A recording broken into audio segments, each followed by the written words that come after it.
श्रीलक्ष्मीनारायण अष्टोत्तरशतनामावलिः। ॐ लक्ष्मीनारायणाय नमः। ॐ लक्ष्मीनयनमनोहराय नमः। ॐ लक्ष्मीसौन्दर्यसेविताय नमः।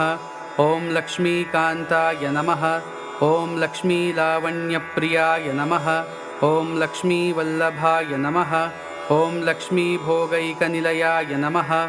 ॐ लक्ष्मीसौभाग्यवर्धनाय नमः। ॐ लक्ष्मीप्रियाय नमः। ॐ लक्ष्मीसहायवते नमः। ॐ लक्ष्मीशाय नमः। ॐ लक्ष्मीवक्षसे नमः। ॐ लक्ष्मीसम्बन्धभूम्ने नमः। ॐ लक्ष्मीभयविवर्धनाय नमः। ॐ लक्ष्म्याय नमः। ॐ लोकरक्षापरायणाय नमः। ॐ लोकसाक्षिणे नमः। ॐ लोकनन्दन